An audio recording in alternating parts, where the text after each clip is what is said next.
This is my second video of the day. My first one, I took a look at the Guelph Storm and their offseason outlook. You can take a look at that on the channel. I do have it in the 2025 offseason video playlist, so you can check it out there. But I want to do a news video here as starting to get some rumblings ahead of the 2025 OHL Championship Series.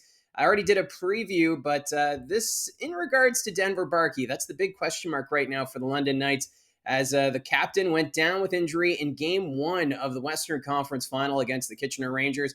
And right now he's in the top 5 of scoring for the London Knights in the postseason. But this is a team where they've got that next man up approach. Dale Hunter's done a great job with this team that, even if a player might be out of the lineup, they've got another one ready to move up the depth chart to contribute and to make sure this team continues to find ways to win.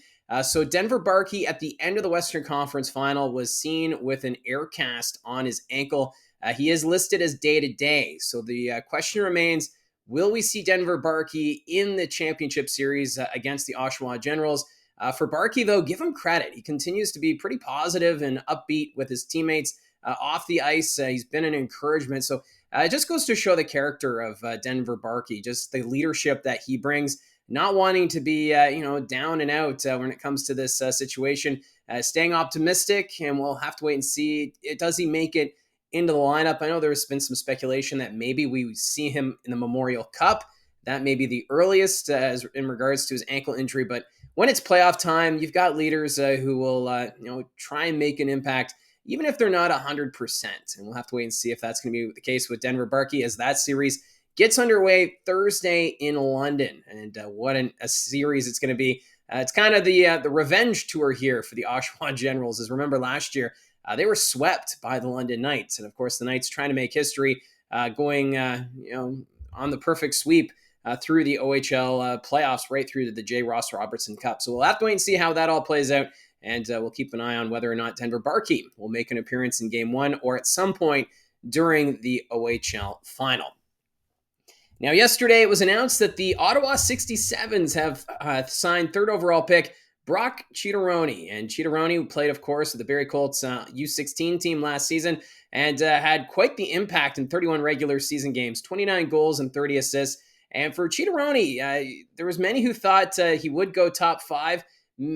Maybe there was an off chance he would go 1 or 2, but the Ottawa 67's deciding to take him at number 3. And for Boyd and company, they're thrilled with Chitaroni and what he brings, as this is a 67's team that took a bit of a step back last year, but looking to head in the right direction competitively next year. Chitaroni, of course, his older brother Hudson Chitaroni plays for the Sudbury Wolves, and his dad Terry, he actually had an OHL career with the Sudbury Wolves from 1989 to 1992, so they know junior hockey quite well. And for Brock Chitaroni, a great step for him, as he'll look to make an impact for the Barber Poles next season, who are getting a little younger. As remember, they sold off a bit at the OHL trade deadline last year, looking for maybe being competitive in the next year or two. I do like this signing, and it was a great pickup here for the Ottawa 67's. And the final news item to touch on, as the Kingston Frontenacs general manager, Cooper, he has been named the GM of the year. He was voted on by members of the media as he wins the Jim Gregory OHL General Manager of the Year award.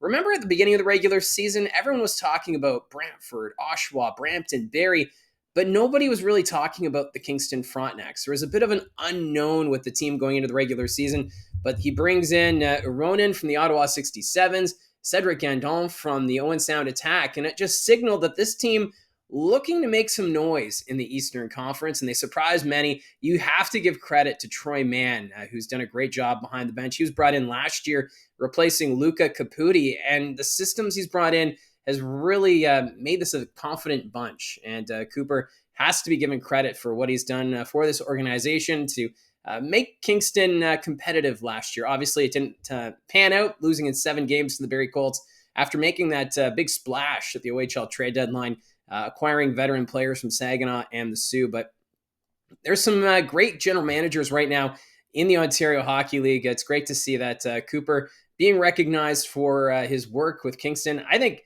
Matt Turek probably should have been maybe an honorable mention for GM of the year. I know the Brantford Bulldogs let him go, but still, those two teams in the East Division, Kingston and Brantford, did an amazing job to get competitive, bring in the right pieces, as it was quite the race in the East Division last year for Brantford, Oshawa, and Kingston. Just goes to show the talent with the off-ice staff with those organizations. I know there's been some turnover with the Brantford Bulldogs, with Turek being let go, couldn't reach an agreement with the new ownership group. It also sounds like the scouting staff might be getting an overhaul with the Brantford Bulldogs. That's a story to keep an eye on, but I don't have any of the confirmation as to what's going on right now with the Brantford Bulldogs. But that is something I believe might be worth watching, as they're still trying to determine who will become the next general manager of the organization. There's been some word maybe it's Spencer Hyman. Does he take over as after purchasing the team with his family and then becomes GM? So a lot of up in the air there with the Brantford Bulldogs. But I wanted to talk here about Kory Cooper. Just amazing work that he's done with Kingston. And we'll see how this team pans out next year. Obviously, a lot of players are graduating after their run this year. But for Kingston, should be a playoff team. But I'll get to the offseason video for them probably within a week or two. And we'll do more of a deep dive on the Frontenacs then. But still, congratulations to Kory Cooper for being named the Jim Gregory OHL General Manager of the Year.